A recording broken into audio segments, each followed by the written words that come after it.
Dans cet exercice, on traite le cas du mouvement amorti.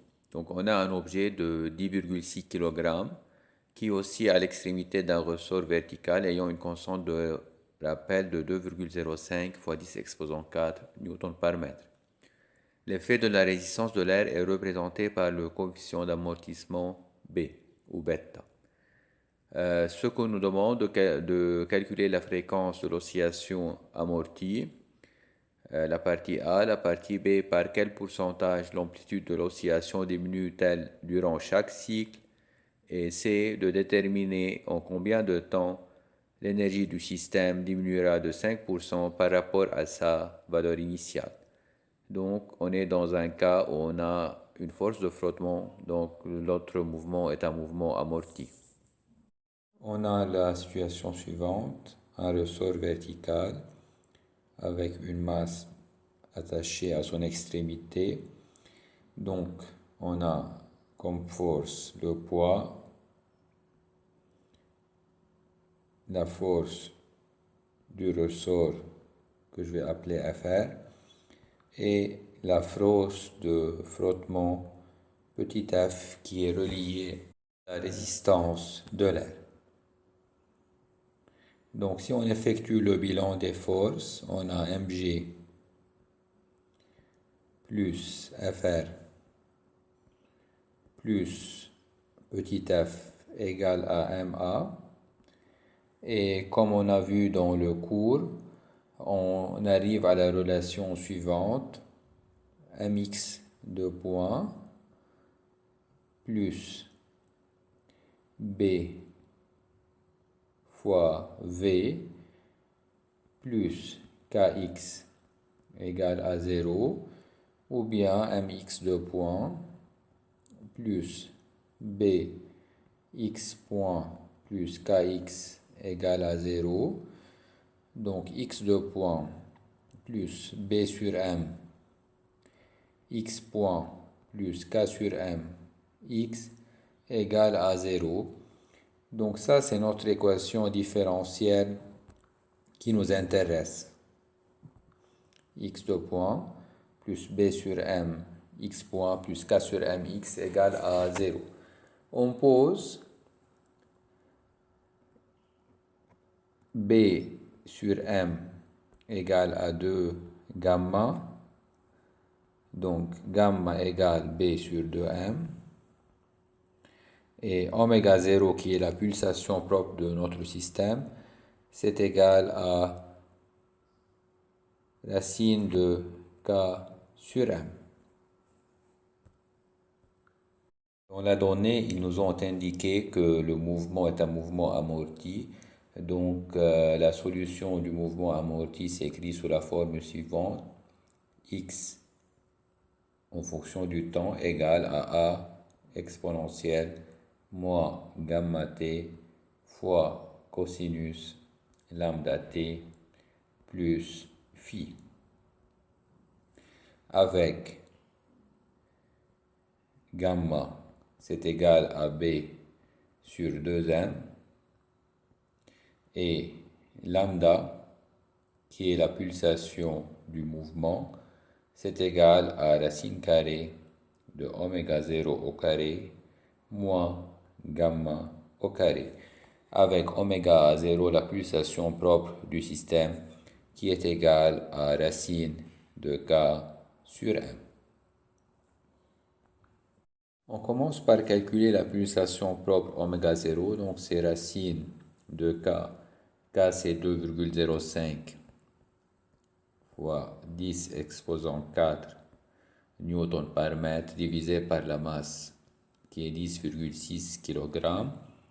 On retrouve la valeur de 44 radians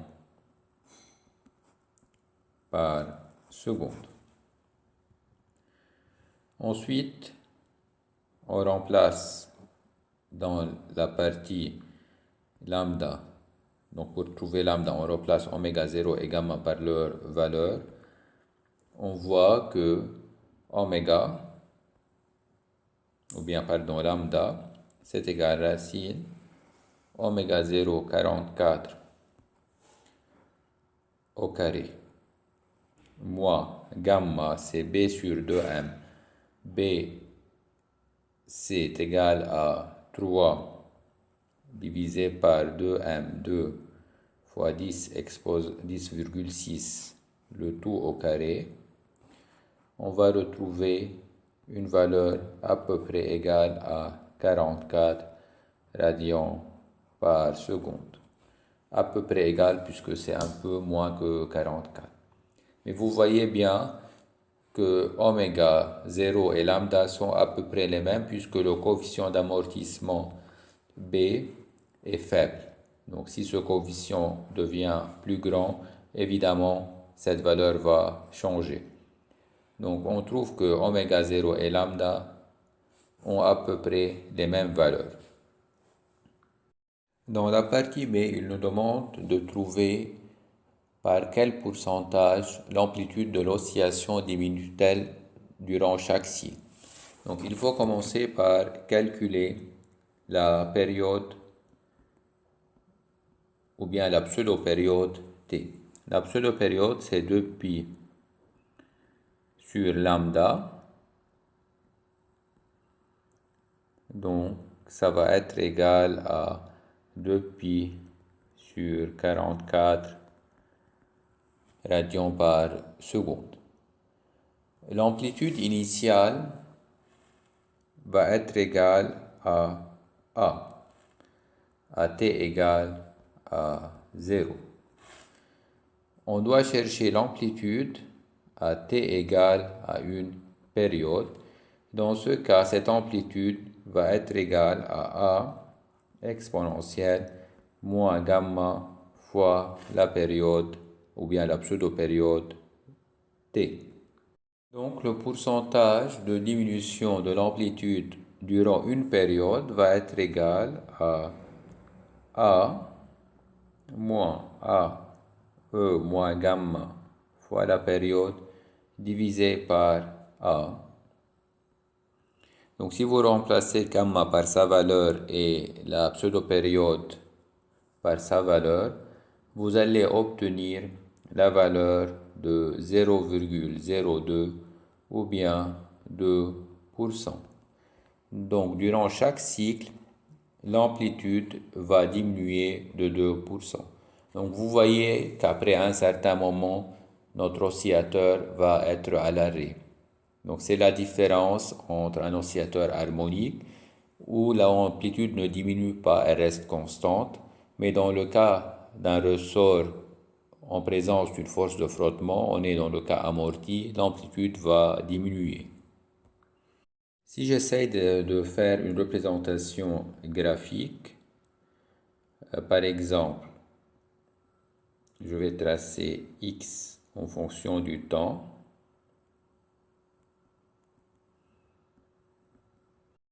Donc, soit cette valeur-là, l'amplitude A,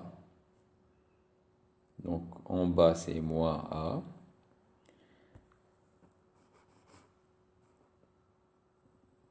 pendant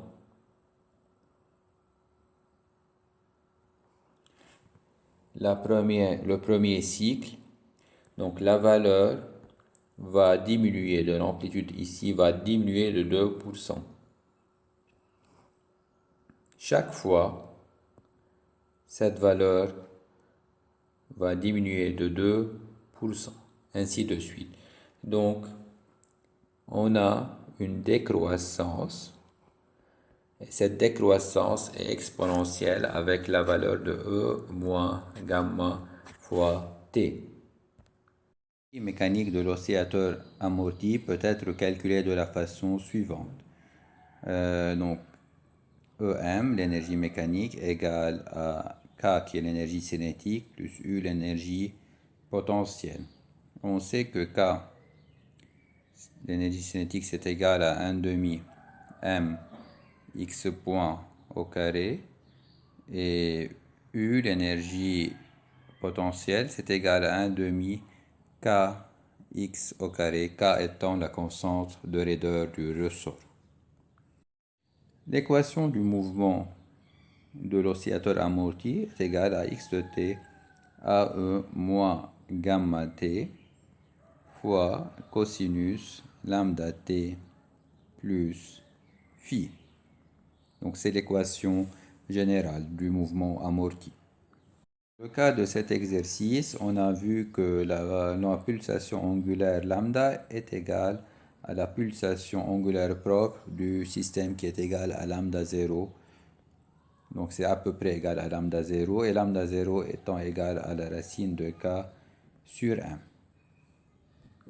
Dans ce cas, je peux écrire x de t comme étant égal à e moins gamma t fois cosinus oméga 0 au lieu de lambda t plus phi. L'énergie potentielle U est égale à 1 demi k x au carré.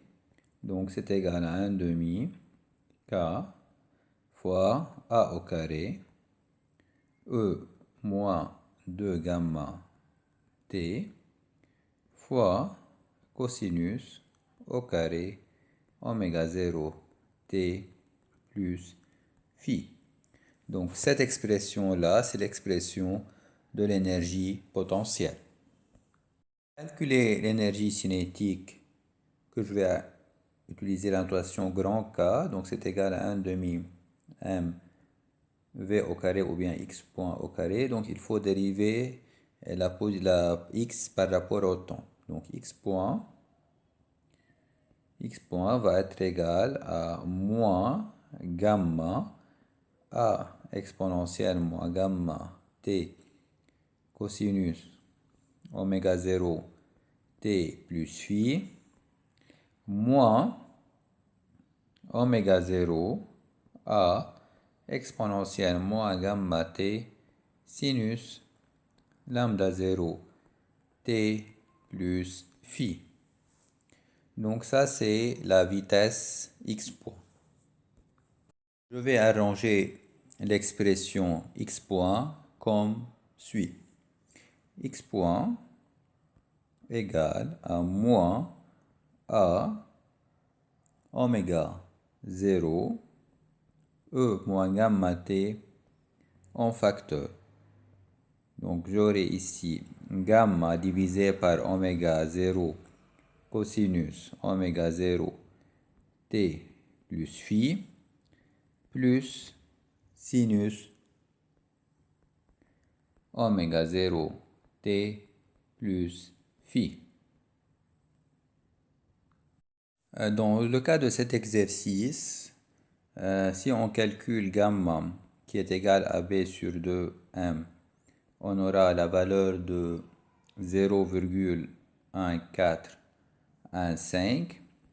Et si on divise gamma par oméga 0, donc on va diviser par 44 radians par seconde, on obtient la valeur de 0,003. Donc ce rapport est à peu près égal à 0.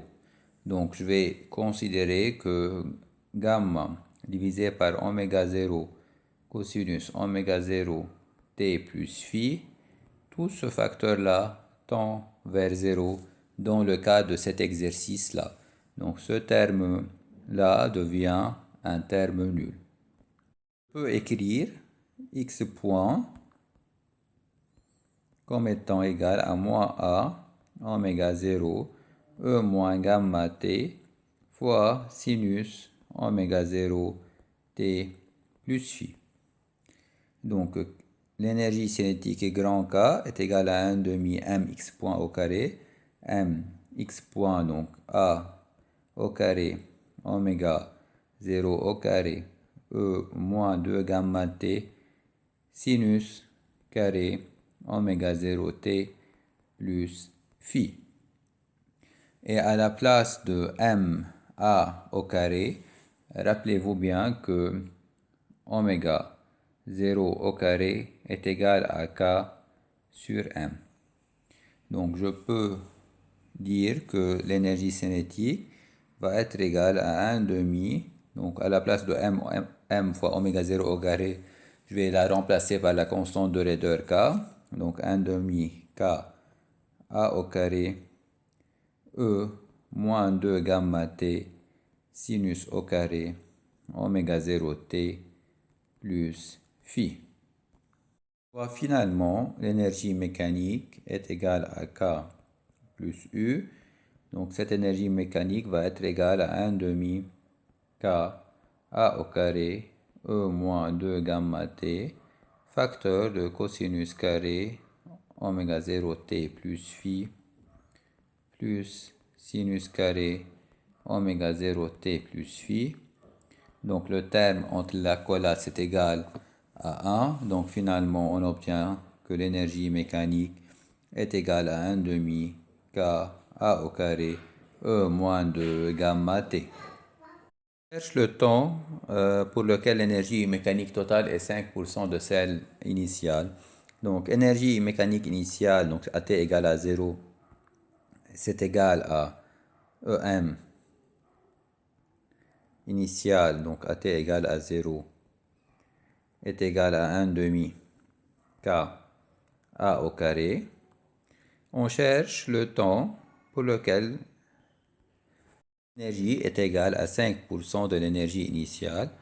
Donc je peux dire que 1 demi K A au carré doit être égal à 5% de 1 demi K A au carré E moins 2 gamma fois le temps T. Donc, j'ai 100 sur 5, ou bien 20, est égal à E moins 2 gamma T. Donc, j'ai gamma, je peux chercher le temps